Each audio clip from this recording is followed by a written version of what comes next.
You're listening to the Options Insider Radio Network, the home of the Options Podcast. For more quality options programs, visit theoptionsinsider.com or search for Options Insider Radio Network in your podcast provider of choice. Listeners can also access all of our programming through our mobile app available in the iTunes and Google Play stores. Select programs are also available via live stream at mixlr.com/options-insider. That's mixlr.com/options-insider. Don't forget to follow along with your favorite programs and submit your own questions for the hosts at twitter.com/options, stocktwits.com/options, facebook.com/theoptionsinsider, or via questions at theoptionsinsider.com.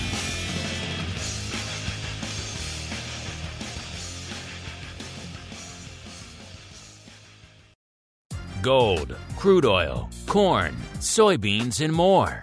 With so many tradable products, the futures options market can be an intimidating place. How can you possibly keep track of the latest trading developments across so many different products? Don't worry, we've got you covered. Welcome to This Week in Futures Options, the program designed to help active futures options traders stay on top of this ever-changing marketplace. Each week, we'll break down the top trades, hot products, volatility explosions, and much more. This Week in Futures Options streams live, so be sure to check out our live stream via the Mixlr app. That's MIXLR. Or join our live chat room at mixlr.com/options-insider. Whether you're an experienced veteran or a newcomer looking to separate the wheat from the lean hogs, This Week in Futures Options has the information you can't find anywhere else. This Week in Futures Options is brought to you by Cme Group, the world's leading and most diverse futures and options exchange. For more information and educational resources about futures options at Cme Group, visit cmegroup.com/options. This Week in Futures Options is also brought to you by FTSE Russell, a leading global provider of benchmarks, analytics, and data solutions. For more information, please visit ftserussell.com, cboe.com, and cmegroup.com. And now, get ready to break down the latest futures options trading activity. It's time for This Week in Futures Options. All right, everybody. That music means it is time once again for TWIFO, This Week in Futures Options, a program where the name says it all. We break down the week that was, and indeed still is, on the futures options side of the fence. So we'll talk, who knows, whatever's going to lighten it up this week. Could be energy, could be ags, could be metals, could be equities, crypto, you never know what's going to make it onto the show. That's why you have to tune in each week. And of course, remember, you like what you hear, this show, anything we do here on the network, and it's a lot, close to a dozen shows on the network these days. Make sure you keep rating and reviewing the content wherever you get it. We saw a huge influx of new participants in the markets and indeed new listeners to this program in 2020. We want to give them a home to turn to for reliable content in these troubled times. So those ratings and reviews really do help the new folks discover the content out there. Keep those questions and comments coming too. We do love to hear from you guys. And let's see who we're hearing from on the old program today. First, let's go out to the CME Group Hot Seat, where I'm joined once again. I'm always happy to have him on, because that means he's bringing in his hot little hands some fun new products. Mr. Tim McCourt, the managing director over there at CME Group and the global head of equity products. Throw a little crypto in there as well. Mr. Tim, welcome back to TWIFO, sir. It has been too long. Yeah, thanks, Mark. Thanks for having me back. Always good to be here. And also joining us, usually from FTSE Russell Studios, he might be having some technical difficulties out there. Not surprising. There is a lot of snow between the studio here and the FTSE Russell Studios out there in the hinterlands. But I do believe we have him now, Mr. Sean Smith, the managing director of derivatives licensing over there at FTSE Russell. Mr. Smith, are you there, sir? We'll work on getting Mr. Smith figured out as we keep on rolling. Time for the Movers and Shakers Report. It's time to find out what's rallying on the light side and falling to the dark side at CME Group this week. It's time for the Movers and Shakers Report. All right, everybody, welcome to the Movers and Shakers Report. This is indeed the portion of the program where we break down what the heck is moving and shaking out there on CME this week, the biggest movers to the upside and to the downside. Once again, the report is pretty much all upside this week. We had to struggle to find some dark side, but we managed to make it work. So, Mr. Tim, as our guest, I will give you pride of place. You get to choose where we begin our journey this week, sirs. To the light side or to the dark side? Always a tough call, but as I'm staring out the window here, looking about 10 feet of snow in Jersey, and I think you guys have more in Chicago, let's go with the light side, inspired by the snow. All right, I think we can make that happen. Let's go to the light side first. Number 5, you don't see this on the movers and shakers too often, but it's Brent, up 4 1/3%. Number 4 to the upside last week as well, up about 5.5%. Number 4, our old friend, the Russell 2000, up about 4.5%. It was number 6 in this direction, right outside the top 5 last week. Number 3, copper, up not quite 6%, 5.97%. That shows you already number 3, already up nearly 6%. Shows you what an upside heavy week it was. Number 2, lumber, one that keeps moving and shaking. Unfortunately, not a lot of options activity to really analyze there, but it's lumber, 8.61%. Number 1 with the bullet, Mr. Tim, is a product category I think you may be familiar with. Yes, it's Bitcoin, up almost 28%, 27.94%. It was number 1 in the same direction last week, up 14%. Good couple of weeks out there for the old BTC. A lot of that driven by Mr. Musk and Tesla diving in whole hog to all things Bitcoin, gobbling up about $1.5 billion worth of it and saying they're going to start taking orders for Teslas down the road in Bitcoin. All that, just Musk tweeting about it is usually enough to drive something. In this case, it drove it up quite a bit, almost 28% here this week. To the dark side, like we said, a little bit harder to find a bottom 5. Number 5 on the dark side, soybean meal, off about 0.75%. So that shows you how little was falling this week. Number 4, nat gas, off 1.12%. Number 3, corn. Kind of a quiet weeks in the ags as well, but corn off a little bit, almost 1.2%. Number 2, rough rice. Pretty much every week it's been a rough week for rough rice. It was number 4 to the dark side last week, off about 2.5%. This week, off about 1.5%.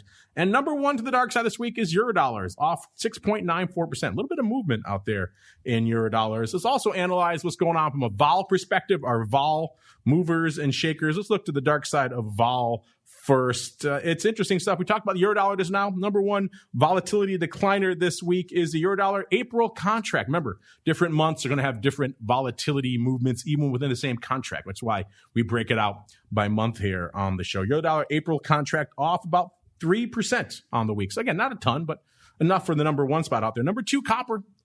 Copper April contract off about, almost 3%, about 2.8%. And then the copper May contract off about 2.5% or so out there. To the upside, what was increasing out there vol-wise this week? It's our old friend Class 3 milk. It's been on the vol movers and shakers for quite some time. It was up about 3.6% this week. So Class 3 milk, the April contract, getting a bit of a lift from a vol perspective. And then number 2 was March. Class 3 milk March contract up about 2.6% out there. So vol increasing in the dairy and decreasing out there in Eurodollars and April. But now it's time to keep on rolling. We got Tim here. He's got some hot products in his hand. So let's get to it. A new segment here on the show. Time to talk a little bit of crypto. It's time to explore the volatile world of Bitcoin, Ether, and more. It's time to talk about crypto. All right, everybody. Welcome to the world of crypto, all things Bitcoin and everything else out there in the world of crypto. And let's focus on everything else for a second because, Tim, we like to have you joining us, but the reason you're joining us here this week something new going on in the world of all things crypto at CME. So why don't you break it down for our listeners, Tim? What did you guys launch this week? What's going on with CME Crypto, sir? Yeah, always great to talk about crypto. I think I also like the new little crypto jingle that now includes ETH. Just for you, Monday, for you, Tim. We put that in. I love it. We, this past Monday, we launched futures on Ether at Cme Group, which are tied to the Cme CF Ether US dollar reference rate. And it's very exciting. It's the third cryptocurrency product we have at the exchange. Bitcoin futures, Bitcoin options, and now Ether futures, and the second token that we're introducing products on the exchange. And it's been off to a really great start. On day one, we traded 388 futures.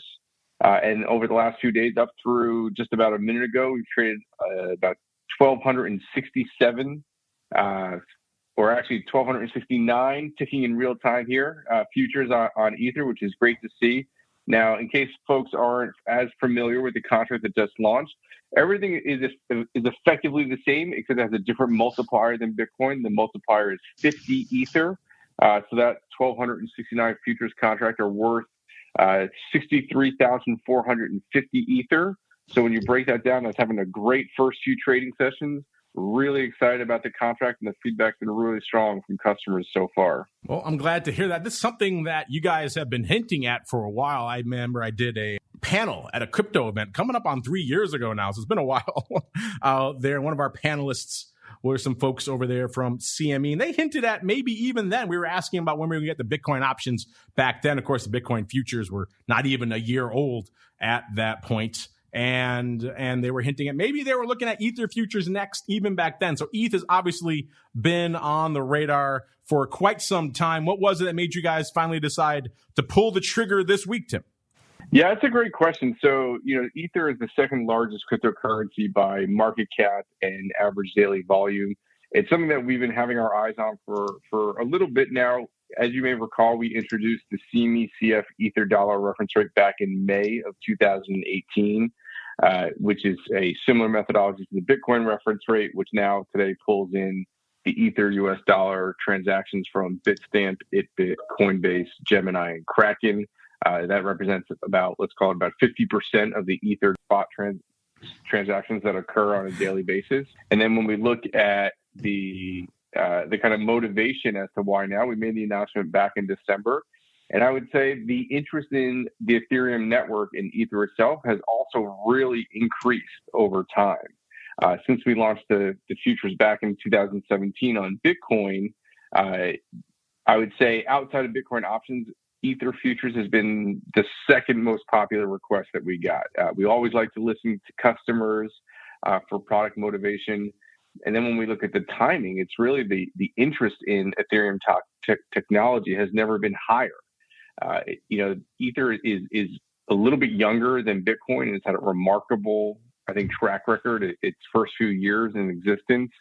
And there's a lot of excitement in Ether, which is the transactional token on the Ethereum network. It's really shown signs of growing acceptance and appreciation for decentralization and DeFi.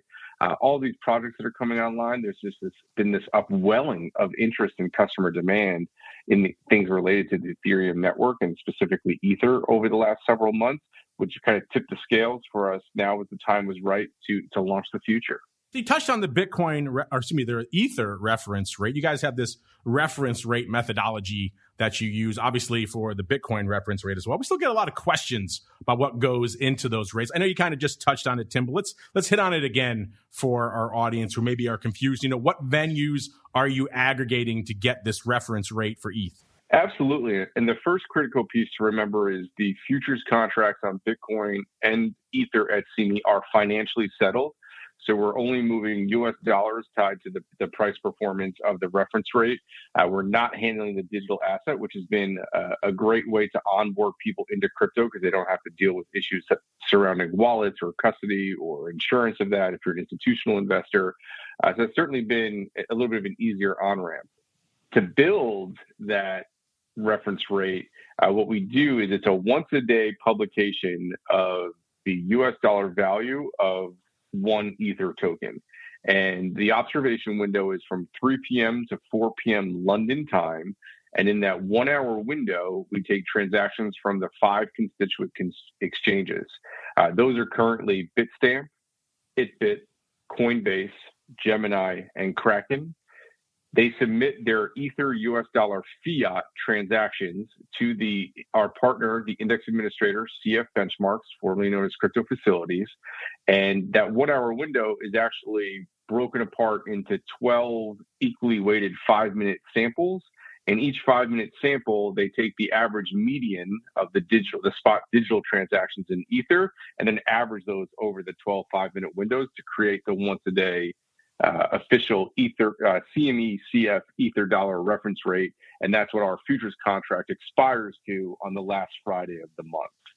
And we're already getting the questions about this, Tim, so I'm just going to put it to you now. I know the futures just launched, but our audience, let's say a little bit deep in the weeds on the options front. They want to know when we're going to get options. I'm assuming it's not going to be quite as long of a run as we saw between the Bitcoin futures and the Bitcoin options. But are there even ballpark plans to have something in the works by the end of this year? Maybe let's give them some sort of ballpark they can sink their teeth into, Tim. Mark, I think this is a record. 16 minutes into the show, and you're asking me for options on the. I'm just expressing the will of the people, Tim. It's just the will of the people.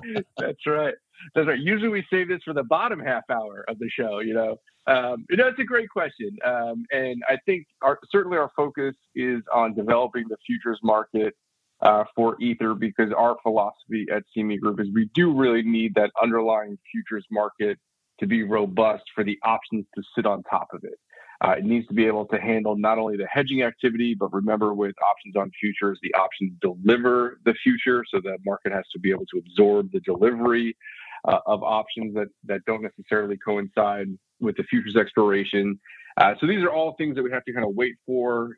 We're very encouraged by the first few days here. Certainly, Mark, you and your listeners are not the only one bringing up options on Ether futures this week and the last few weeks since we announced the future in December. So we'll continue to work with the marketplace to see if it makes sense and when it makes sense. But certainly, with this being our movement into the second token, our third crypto product, we have a wider network that we're soliciting feedback from. Participants are really engaged. So I'm really looking forward to working with everyone to figure out what's next for crypto at CME, whether it's Ether options or something else. We're all ears.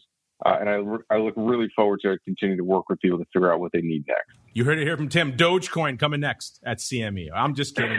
Don't send your email into me. I'm just joking. But, you mentioned the growing crypto complex over there at CME. Even since your last appearance, Tim, which wasn't that long ago, it was back in the crazy year that was 2020, but it wasn't that far back on the old curve. But yet, even since then, we've seen pretty much parabolic moves in Bitcoin, and of course, ETH has followed suit as well. We've seen a huge influx of mind share, even from our audience coming in saying, hey, what's going on with this crypto thing? Now we're seeing the influx of hot names in the equity world like Tesla and Bitcoin kind of getting together. So you have two super hot, super volatile names driving a lot of attention, driving a lot of mind share out there. So what's it been like for you guys over there at the CME crypto complex since our last appearance here, where obviously crypto has just exploded and taken off since then, Tim?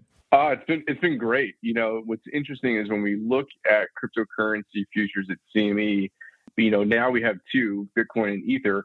Ether is getting a lot of attention this week because of the launch, but to your point, Bitcoin's been on a phenomenal run in terms of its growth at CME. So just to kind of throw some perspective out there, let's look at Q4. The recent quarter we just wrapped up at the end of the year. We had a record number of average daily open interest in our Bitcoin futures at over 11,000, over 55,000 Bitcoin equivalent in Q4. And that was up over 230% versus Q4 of 2019, which is amazing. And then if we look at the Q4 average daily volume, that increased to a little bit shy of 10,000 futures contracts per day, just under 50,000 Bitcoin equivalent. And that was up 106% versus Q4 of 2019. And the momentum didn't stop there. When we look at January of 2021 was our record ADV month for the Bitcoin futures, bringing in 17,549 futures contracts per day, almost 88,000 equivalent Bitcoin. And that was up 63% versus a year ago in January 2020. So, I mean, these are some real strong signals of momentum. And the one that we also really like to bring attention to, Mark, kind of your points around some of the institutional or corporate adoption out there is in December, we also had a record number of large open interest holders, which, to remind your listeners, those are those accounts holding at least 25 Bitcoin futures, which is the equivalent of 125 or more Bitcoin. And we had 110 large holders in the month of December, which was a record, and just continues to speak the number of people getting into Bitcoin futures, holding Bitcoin futures, using it as a primary access vehicle or hedging other parts of their cryptocurrency portfolio with futures. It's been a great run for cryptocurrency at Cme, that's for sure. Let's check it out really quickly for ourselves. Remember, listeners, you guys can generate these reports for yourselves completely free. You know where to go. CMEGroup.com/TWIFO/TWIO. TWIO also works. That'll get you. If you pull up Bitcoin right there right now, you can check things like the vol and everything else going on. Not a lot of options paper still lighting up. We have a listener question about this. We'll get to this again in a little bit. About 250 contracts on the tape. Remember, that's a 5x multiplier out there. So a little bit more than it looks like on the tape. In terms of what's going on, like I said, a crazy week here for Bitcoin. Coming into showtime, we're at 48,435, up 10,420 handles, or about 27.5% just since Monday. So yeah, crazy town out there. If you're wondering what the vol is out there, by the way, on these contracts here, let's see the contract that has about, a little over 2 weeks to go. Has about 117 vol, talking about 116 for the March contract, and similar levels, a little bit less as you go farther out. So you're talking about a major tradable asset that has well north of triple digits from a vol perspective, and it maintains it. It gets well north of that. It's been up to 150, up to 200 at some times out there as we're seeing crazy moves, crazy spikes out there. So if you want to check out what's going on over there in crypto from a vol or anything else perspective, you can add crypto now to your TWIFO reports going forward out there. Speaking of going forward, we could spend a lot of the show. I think you guys have a lot to talk about with all things crypto. Certainly you have a lot of questions out there, but we got to keep rolling. In fact, we put a poll out before the show just to see what you guys had on your brain. We gave you 4 choices for what you want us to talk about on the show today. We gave you equities and volatility, crypto, metals, and energy. It was evenly split when we started the show, almost exactly pretty much 25% for each. Now it seems like equities and volatility have taken the lead with about 44.4%. Crypto number 2 with 33.3%, and then a tie for 11% and change each for metals and energy. So let's do what the people dictate. Let's go on into our next segment. It is time to talk equities. It's time to explore the volatility swings, skew changes, and hot options trades in your favorite indices. It's time to talk equities. All right, everybody. Never let it be said that the people don't dictate what we talk about here on the show. Welcome to the equities segment. Let's break it all down. Before I do that, I do believe we are finally joined, better late than never, by our friend, Mr. Sean Smith, the Managing Director of Derivatives Licensing, beaming in from the FTSE Russell studios. Mr. Smith, are you there to talk some equities, sir? I am, Mark. Thanks for having me. Glad we can make it work. Obviously, a lot of snow between yourself and the studio today, sir. A lot of snow, and I think that was part of the problem, was getting some of the ice off the cables. But we're here. Welcome to the show. It's great to have you. Thanks, Sean. Always good to be here. All right, let's set the table here because folks like to talk equities, and equity kind of goes hand in hand with the volatility discussion. So let's start there. Coming into showtime, we had RBX, which is, of course, the VIX of all things small cap, at about 32, a little bit north of 3/4, right? Almost 33. Up nearly 4 handles, about 3 3/4 points from last show. We've been talking for a while how small cap vol has remained kind of locked at 30 and above, and it's still the case this week. It's bounced off that 30 strike a few times and did so again this week, back north of the 30 handle, up to nearly 33. VIX, you know what VIX is. I don't need to explain it to you. At about a 22 coming into showtime. And then VVIX, 115 at this show, puts it up about 8.3 from our last show again. And then, of course, VolQ is at about 22.5, puts it pretty much unched from where it was this time last week as well. So that puts that VIX to RBX spread, so small cap to large cap vol, at about almost 11. That's getting absurdly wide. That's about 5.25 points wider than it was last show. And the VIX to VolQ, so talking all things S&P 500 to NASDAQ with a little bit different. Remember, there's no skew in the vol queue. It's at about a half a point. So that puts it almost a little more than 4 points tighter than it was last week. So a lot of movement between S&P 500 and small cap vol, and then S&P 500 and NASDAQ vol. So a lot to unpack. But Tim, when you're not doing all things crypto over there, you also work a little bit on equities. By the way, how did you end up with the two hottest product categories at CME these days, Tim? Who do you know over there? always a good question. I think some of it comes from the equity index background and lends itself to the alternative products that we have at CME, which include the commodity indices, cryptocurrency, which are indice based, and our most recent, prior to Ether, we also recently introduced water futures on the NASDAQ Valdez California Water Index. So a lot of these alternative products benefit from indexation, which is a topic near and dear to mine and Sean's heart on the show. So they kind of go together because of the indexing, even though they may not see it from far away. And I like doing fun things. So, when they ask people internally, I'm always raising my hand and take on new and exciting challenges. That's your problem. You're raising your hand over there all the time. And we end up, it looks like it worked out for a few over here. It's been a little bit of movement over there in equity land. In fact, since your last appearance, Tim, we got the numbers now for all of 2020. I think, spoiler alert, they were pretty good from an equity options perspective. Why don't you break down some of the highlights for our listeners, sir? Yeah. So, equity options continue to be, very active, and options on futures continue to gain traction. When we look at 2020, it was great where we had kind of all the options up in the major index products. S&P always continues to do well, no surprise there. But I think some of the bright spots for 2020, which are continuing into 2021, is we look at options on the NASDAQ. In 2020, those options were up about almost 70% versus 2019, doing a little under 20,000 contracts per day. The Russell options on futures were up 20% for 2020. But what's really exciting about the Russell 2000 options on futures is they are kind of on fire with the rest of the Russell complex here in 2021, where they're already in 2021. The options are up over 100% for the month of January, coming in at almost 6,000 contracts per day in terms of the options on futures. And that's almost, again, doubling the 2020 year-to-date average daily volume for Russell 2000 options, which is a great story. And I think some of what we've been talking about at CME, and I think this holds true for options on futures as well as the futures, as we head into 2021, index choice matters.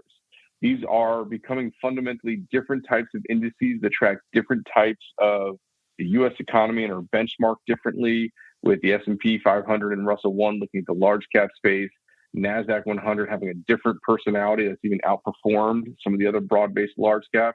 And then you have the Russell 2, which is the small cap sector of the U.S. economy, which is going to behave very differently, very interestingly here as we head into some of the legislative agenda changes in the U.S. So that's kind of my 2 cents is index choice matters, and options and futures are a great way to take advantage of some of the different personalities and performance that these indices deliver. And Sean, things have obviously been lighting it up, I think, to put it mildly, out there in small cap land as well. In fact, an interesting new sub-segment of the Russell 2000, which I never even thought of it in these terms, but it makes sense. You guys call it the MICROCAP index. So the bottom 1,000 stocks of the Russell 2000, effectively the bottom half of the Russell 2000, aka the smallest names in the small caps. We're blowing the doors off last month as well. The numbers are in for January. I mean, we know the Russell 2000 was already up 5% for January, so that already was the leading major index out there. Now you take a subset of that out, you take the bottom half of that, and that was up 14%, Sean. So apparently the smaller it is, the more it was up in January, sir.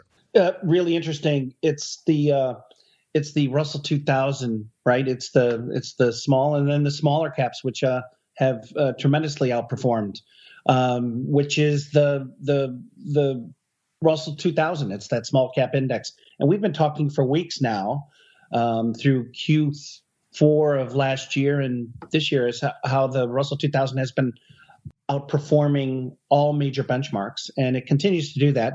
And now you've got a subsection of the Russell 2000 outperforming the overall Russell 2000. So it's exciting. And as Tim mentioned, in options, volumes have grown across the board. You've got our partner exchange over at Cboe launching Russell mini options in March, which is very exciting.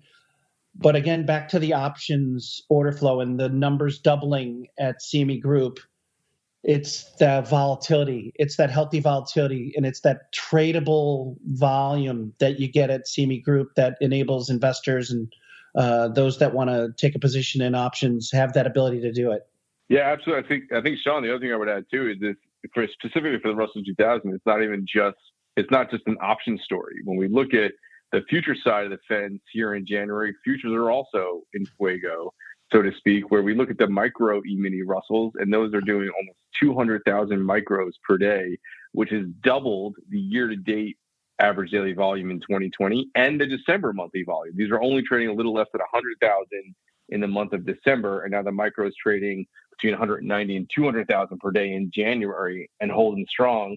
And you look at their older sibling, the Russell 2000 E-mini, that's relatively flat in terms of average daily volume, trading 200,000 futures as well. But when you look at some of the other major index properties, they're down a little bit in January. So on a relative basis, the E-mini is also outperforming some of the other E-minis when we look at the Russell. So this is a Russell 2000 story for sure here in January. And I think people are getting involved and finally, picking up what Sean and I have been putting down for years, which is we love the Russell, right? It's a great index to trade.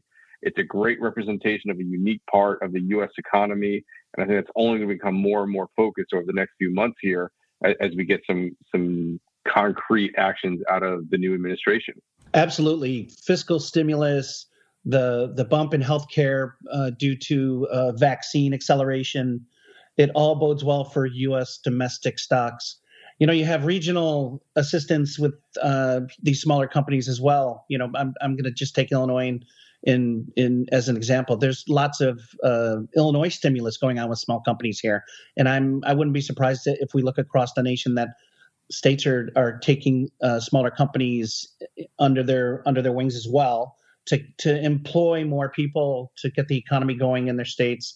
So this all bodes well for those micro caps, and along with the Russell 2000. Another good point is the open interest. We keep talking about volumes of futures, and you're absolutely right, Tim.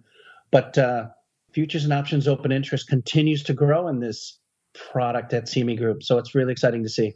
Yeah, let's talk about some of those numbers right now. And you're right, the numbers are trending north yet again. And it is funny, Tim, to your point earlier about how many people seem to have suddenly awakened to small cap. And we talk small cap a lot here on the show, but that's kind of what our job is, to talk about all these things that are trading. It seems like outside of this program, we had so many different people hitting us up starting in November. Really, it seems like the market collectively awakened to small caps, and then it kind of took off from there. We had folks like Matt and others at Orats who don't traditionally talk small caps hitting us up saying, have you seen these 5 Delta calls over here in Russell 2000? They're off the charts. And others on our network, doing other shows about that don't usually and traditionally don't talk about small caps. So it does seem like it has captured the imagination. And of course, these numbers here in January back that up. Let's look at the options numbers now. And again, options numbers really growing out there as well. Almost 21,000 contracts on the tape out there in the E-mini Russell 2000 options, which is an impressive growth rate from not too long ago out there. Let's see where the lion's share of the action, as it is with most equities,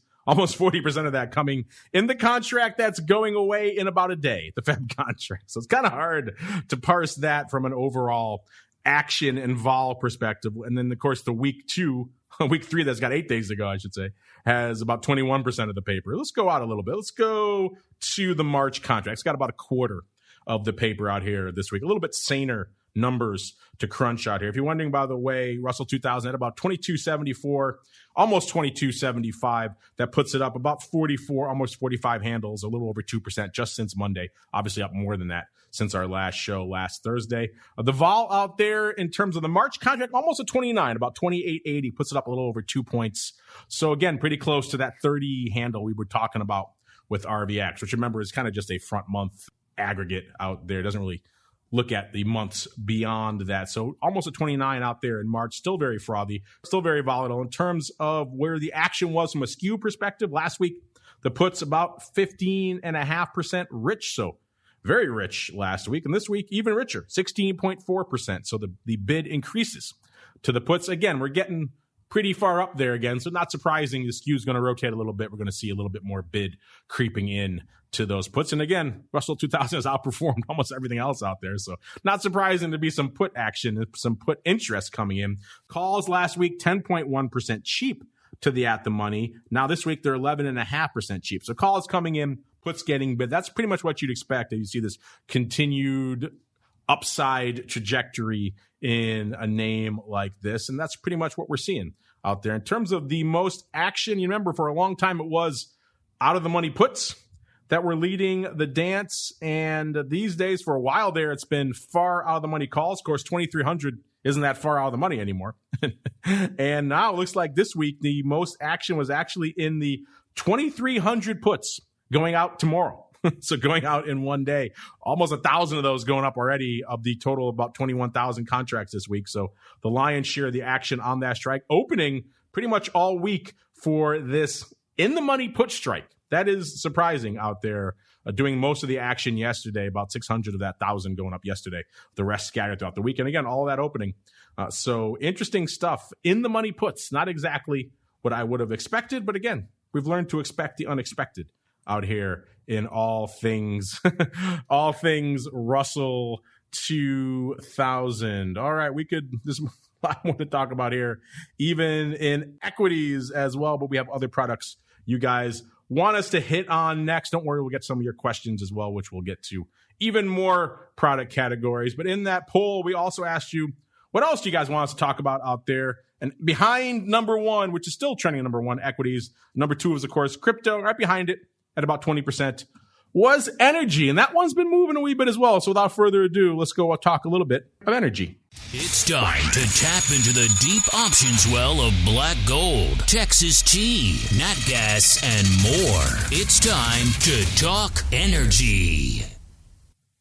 All right, everybody, let's do it. Let's break down everyone's favorite out there. Good old WTI, been in the headlines a lot of late as this protracted crude rally. Can it continue? That's what everyone's pretty much asking out there. You guys know where to find this product for yourself. CMEGroup.com/TWIFO is where you go for the reports. Then choose energy and then WTI from the drop down there. And then you're off to the races. Again, if you're like me, you could choose a little bit of select all. That gives you the full panoply of all the trading months and strikes. Again, it's a lot of information out there. So be prepared when you hit that button. Coming into showtime, WTI at about almost 58, 57.90. Puts it up a little over a handle, about nearly 2%, about 1.85% since Monday here on the week. So again, staying north of that 50 handle, not quite blowing through the 60 plus handle this week, but at least not right now. But interesting stuff nonetheless. How many contracts trading out here? Just a tick north of 500,000 contracts on the tape right now. So a pretty active week. A lot of folks waking up to what's going on out there in crude land. The most active contract this week was the March contract. Has about 6 days to go. 25.5% of the paper going up out there. Kind of hard to parse that. By the way, if you're wondering, that's a 28 vol over there on that March contract. So still pretty juicy, still pretty frothy. But again, kind of hard to analyze it with just 6 days to go. Let's go a little bit farther out and find a calmer, saner contract to sink our teeth into. Let's go out to DEES. DEES always does a fair amount of paper. It'll also tell us what a little bit longer term paper is looking like out there. And that's, let's see, DEES has about 13% of the paper. So it did a fair amount of contracts out here this week. In terms of the vol in DEES, if you're wondering, it's about a 29 as well. So pretty even trajectory for vol all the way out to DEES. It actually looks like vol peaks in WTI right around the April to June timeframe, right around 31. That's where it tops out, around 31 and change. And it kind of drops back off to DEES, back down to about 29. So a nice little curve with an apex in the middle of the year there from a vol perspective. In terms of skews, DEES out here right now, the puts were 14.4% rich last week. This week, 19.9%. So the puts getting more bid up, which again, if you think this is top heavy, makes some sense. The calls, 8.8% rich last week. This week, 8.9%. So the calls unched in DEES, and the puts are getting a pretty firm bid out there, which is kind of interesting. In terms of the most active contract out here this week, it was a pretty close race. It was the 60 calls in March that took it with about 16,300, but the 70 calls out there in DEIS were not that far behind it, about 13,300. So upside seems to be the name of the game. Let's go to the March 60s first, 16,300. The big day was Monday with 6,000 going up, about 1,300 of that opening. And then we saw about 3,000 on Wednesday, 4,300 today. So a lot more going up today. It seems like slightly biased towards opening, but a lot of back and forth. Again, that 60 strike has drawn a lot of interest of late as kind of the next yardstick, the next hurdle to overcome. So makes sense that 60 calls would be trading it up for size. I'd imagine a lot of the paper going up today, probably closing, but hey, we'll see. You got one more day to go out there. Then we go out to the 70s in DEIS. That was number 2, 13,300 of those as well. 70 sounds so outlandish, or at least it did not too long ago when we were struggling to maintain WTI north of 40. Now, when we're threatening 60, 70 makes a little bit more sense, particularly out by December. Monday was also the big day out there for the D70, 6,111 going up on Monday, about half of that opening. So opening upside, and name of the game in DEIS there as well. 3,000 going up on Wednesday, about 3,500 going up today. So another active day out there. And Wednesday was about half of that was opening as well. So opening upside paper in DEIS and in March. Interesting stuff because, that's been the story for a long time. Can the calls maintain a bid? Recently, that has been the case because the underlying is meriting it. Now it looks like some folks going all the way out to DEIS and saying interesting stuff is still afoot. You guys want a little bit of metals really quickly, so we'll see if we can squeeze those on too before we get to your questions. So without further ado, then, let's hit a little bit of the old metals. Werewolves beware. It's time to explore the options activity in silver, gold, and other shiny things. It's time to talk metals.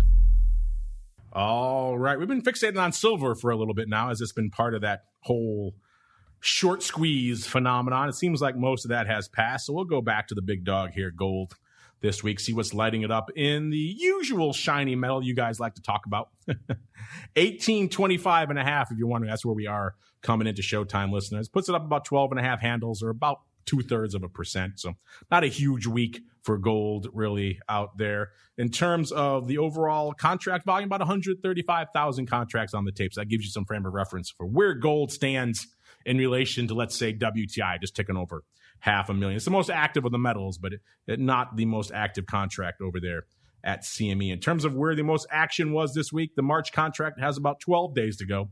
And that had just about a little bit more than a third of the paper, about 36% of the paper on the tape. Since it's 12 days, it's close to our 2-week frame of reference. So let's just head out there and see what was going on.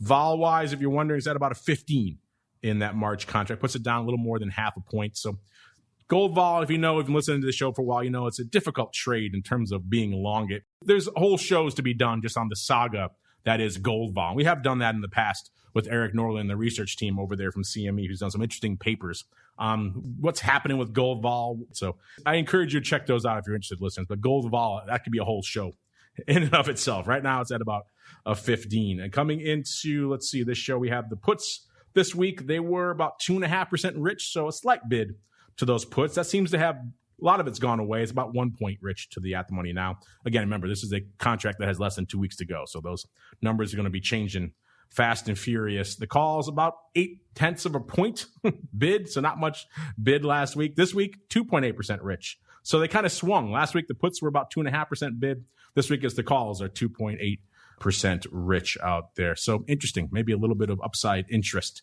fueling that. Let's see what the most active contract was out here this week. Looks like it was the 17.5 puts doing a little bit north of 6,000 contracts this week. So downside was where the action was out here in March, pretty far, about 75 handles out of the money. The big day was Monday, 3,200.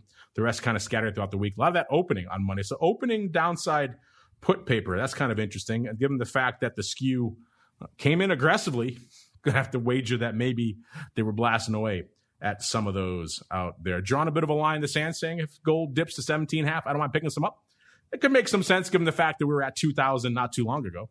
And it's certainly 75 handles below where we are right now. So maybe not surprising we're maybe seeing some put harvesting, even though these puts are going away pretty soon. So I'm not sure how much bang they're getting for that buck out there on the 17 half strike. Let's look a little bit farther out. We know in gold, sometimes weird paper likes to dominate the tape. If you like pretty far out of the money calls, we got some for you this week. Yet again, the 3,000 calls going up where else but in December, 1,415 times. So once again, someone's got an axe to grind to the upside. Looks like they were closing, though. Looks like they were closing out on Tuesday. They traded 1,400 of them, so all of them that day pretty much.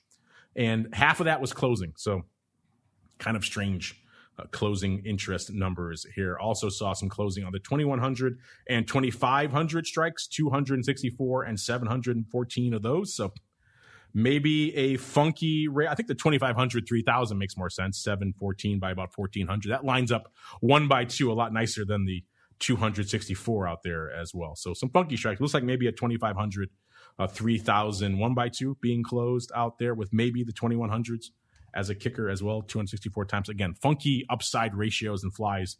That's kind of the order of the day out here in any given week in gold land. Seems like we're seeing someone take one off. Maybe they're thinking the 3,000 strike, maybe that was a bit of a bridge too far in December. What do you guys think about crazy upside in gold? Let us know. Speaking of what you guys think, you guys are never shy of sharing your opinions. So let's get to them, a little bit of your futures options feedback. It's time for your questions, comments, and insights. It's time for Futures Options Feedback. Submit your questions at twitter.com/options, facebook.com/theoptionsinsider, stocktwits.com/optionsinsider, or via questions@theoptionsinsider.com. You can also submit your feedback via our Options Insider Radio Network mobile app, available for iOS, Android, and Kindle Fire devices. You can even ask your questions live via our Mixlr chat room. So grab the Mixlr app or just search for Options Insider at Mixlr.com. That's MIXLR.com. All right, everybody, let's get to it. A little bit of your futures options feedback. Tim, this first one is right up your alley here. This comes from BCL76. He says, love the show. Well, thank you. Love right back at you there, BCL76. He says, I'm also loving the big move in crypto. I keep looking at the CME options because I only want to trade a crypto product that has clearing standing behind it. He puts in parentheses, call me crazy. I don't call you crazy. People want something that's backstopped. That makes a lot of sense. That's one of the issues a lot of the large institutional players, and sounds like you as well, a BCL76, have out there in crypto, is that there aren't really a lot of centrally cleared options out there. So if you see these big run-ups, you're left kind of wondering if the other side of that trade is going to be there when you want to collect on, let's say, your 20,000 calls in Bitcoin when it's now trading 48,000. Oh, surprise, surprise, they're not there anymore to give you the other side of that trade. So that's been an issue a lot of people have been concerned about in crypto for some time. So I'm not surprised. I don't call you crazy, Beast. I call you very much sane. He goes on to say, but I don't see the volume keeping pace with the futures. What's up? The same multiplier, yet the futures are doing 20+ thousand per day, and the options are struggling to do 200. Am I missing something? You think the same customers would be trading both? You know, Tim, this is a question we received a lot ever since the Bitcoin options launched. And they launched with a lot of fanfare, and they got some volume, and they kind of tapered off, and they've been growing steadily ever since. But he's right. We do see a pretty large chasm between the crazy numbers that the Bitcoin futures are doing that you kind of pointed out earlier. And you know, the options, for whatever reason, seem like they're struggling to keep pace with that. What are your thoughts over there? Because as he points out, it's the same multiplier. You think a similar customer base would be trading both. Why do you think the Bitcoin options, for whatever reason, have yet to catch fire the way the futures have? That's a good question. So I think when we look at the Bitcoin options, they're doing okay in their own right. You know, yes, to be fair, they're doing 200 ADV plus or minus. We've traded about 40,000 contracts since launch, you know, representing 200,000 Bitcoin over the last year, which is pretty good when you think about the numbers in aggregate. But, you know, options take a little while to develop versus the futures. There is additional gating factors for people to be able to trade options when you think about sophistication, when you think about account structure, account setup, permissioning, things like that. So I think we'll get there. I think the other thing, and kind of curious, maybe Mark, to hear your thoughts, is when we look at Bitcoin options, certainly optimistic they'll get to the same heights that Bitcoin will. A lot of times options can even trade more than other products, right? Just in terms of thinking about how people manage risk. But I think also when you look at something like the Bitcoin future underlying itself, that's got some pretty healthy price movement to it. So I think some of the attractiveness of options and other asset classes of trading outside or away from the money in terms of strikes, you see some of that placing of risk or trying to get some of that additional exposure. You're kind of getting some of those movements already just by trading the future. Even today, the future trading over 8%, right, in terms of directionality. So I think there's some of that too, where do you need to trade options right now, given some of the price action that we're seeing in the underlying future? Maybe, maybe not. So I think that's something to see. We saw some of the the open interest collation in the options around some of the optical strikes, 20,000, 30,000, 40,000. Now you're hearing things about the 100,000 strikes, et cetera. So I think if the market calms down a little bit in Bitcoin futures, we might see some more of that establishment across the curve. But right now, I think people are trading the futures because that's working for them, but we'll continue to promote the option. Yeah, it's an interesting point. The futures have a large degree of optionality to them already because they're moving around so much. So I think there might be something to that. I think the other point you raised is kind of interesting. I raised this before with one of our longstanding questions on this show, which is going to WTI options. People love to trade WTI, does a ton of paper, but for whatever reason, the listed weeklies never really do a lot. I think there's some behind the scenes issues for that as well. Like you mentioned, the brokers and how they surface it, how they get access to it. There's probably something behind the scenes going on with the Bitcoin options, whether it's the brokers, they're not surfacing it in the way they are the futures, or for whatever reason, it's probably something behind the scenes that's going on. So maybe a bit of a combo of the two, because you're right, the futures certainly got some vol. They give you a lot of bang for your buck out there these days. So maybe they get what they need from the futures. That's an interesting way, I think. What do you guys think? Are you guys trading the Bitcoin options? Are you not? Like BCL76, hit us up. Let us know what your thoughts on. Speaking of options, Sean, we got a question for you. This comes from Maeve. I do believe she's referring to those recent products you just talked about, which I don't think are live yet, but he's maybe asking, are there options on those mini Russell products? I do believe, like I said, she's referring to those products, which I do believe are launching March 1st. Correct, Sean? That is correct. Our partners, CME Global, are launching mini Russell options on March 1st. We couldn't be more excited about them. And it's going to be a fantastic launch. As you know, the market, and again, this points back to CME, these smaller notional contracts have become extremely popular with investors, wealth managers and institutional clients as well. So it's really exciting to see.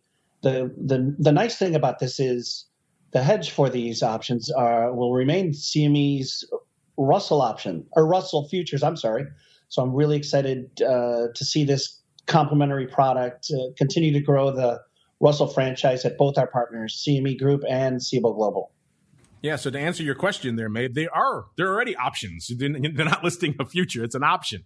And you're going to get them in your hot little hands on March 1st, so just a couple of weeks away. So you don't have to wait. There's no waiting. The options are coming at you on March 1st. So there you go. You don't have to wait at all. See, sometimes we give you the answers you guys want here on the show. All right, let's go here to L. L wants to know, what about adding skew to the movers and shakers report? Well, we have been evolving that report over time. As you noticed, Elle and everyone else who's asked similar questions, we have added the vol advancers and decliners, aka the vol movers and shakers, to that show. Sometimes it's hard to find a big vol move week on week. Sometimes you just don't get it. It's only a week after all. But we do add that for you guys because you guys like to talk volatility. We have talked about and looked at adding skew. That might be an interesting way to go, but also then the movers and shakers report is going to take like 25 minutes at the beginning of the show if we keep adding segments to it. But it is something we have considered. We're trying to find a good baseline benchmark way to do that that's consistent across various products, because otherwise you're going to get what we talk about now. You're going to get a bunch of weeklies going out in a day with crazy skew changes. And, that's not surprising and or informative and or interesting, really. So we'll have to figure out a way to filter out that noise to get some interesting stuff going on. So if we can figure out a way to do that, that makes sense. That isn't all, front month equities or something else that's just having crazy skew moves. Then we will do that for you, L. Just for you, L, and also everyone else who's written in and asked something similar over the years there.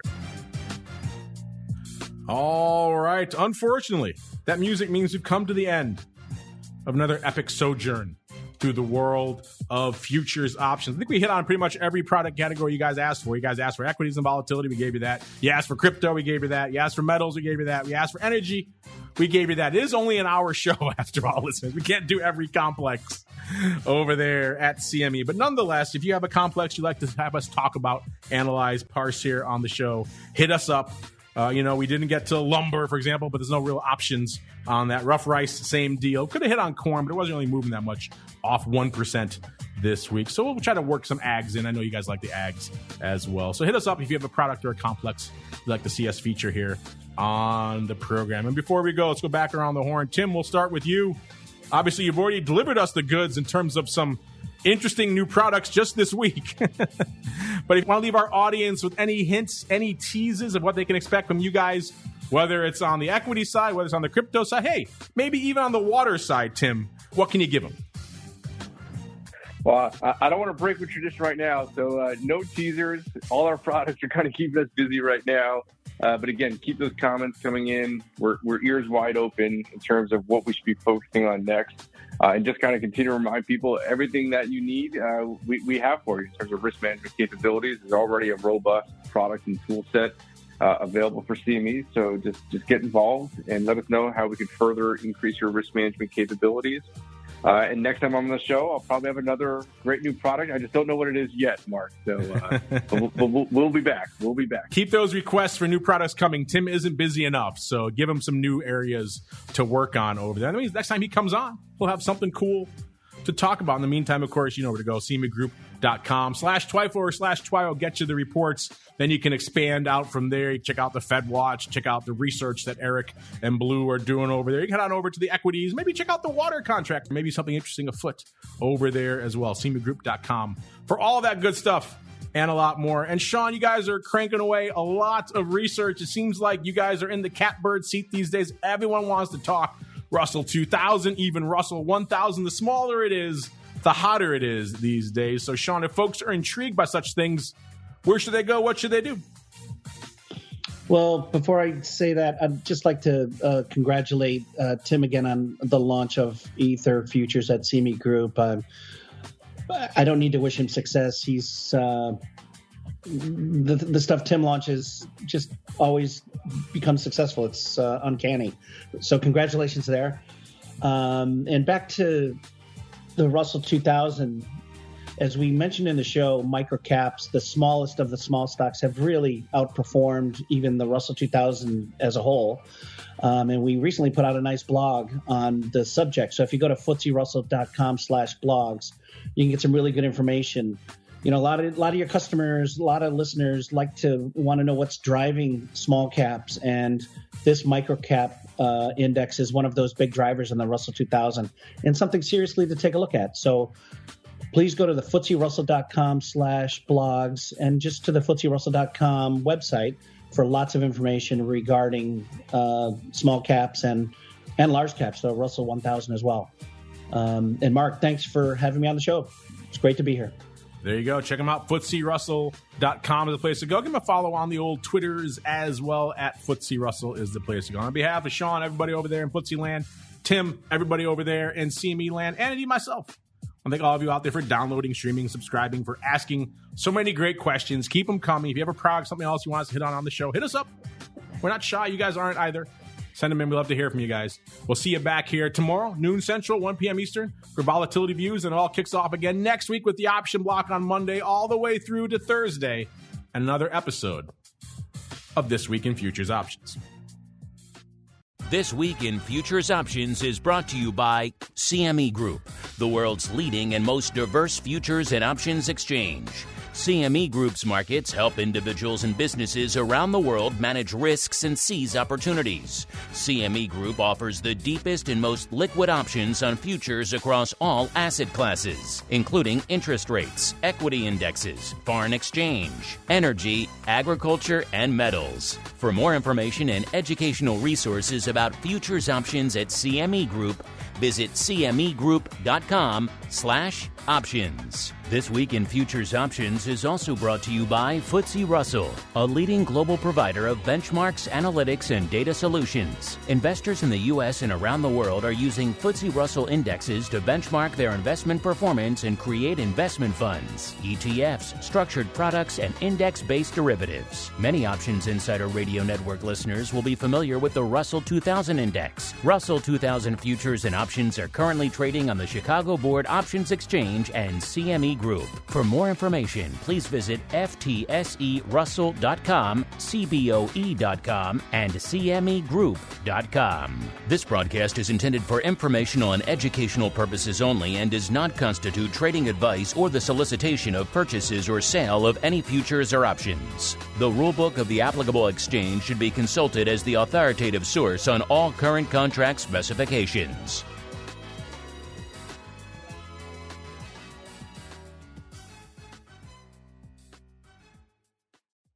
You're listening to the Options Insider Radio Network, the home of the Options Podcast. For more quality options programs, visit theoptionsinsider.com or search for Options Insider Radio Network in your podcast provider of choice. Listeners can also access all of our programming through our mobile app available in the iTunes and Google Play stores. Select programs are also available via live stream at mixlr.com/options-insider. That's mixlr.com/options-insider. Don't forget to follow along with your favorite programs and submit your own questions for the hosts at twitter.com/options, stocktwits.com/options, facebook.com/theoptionsinsider, or via questions@theoptionsinsider.com.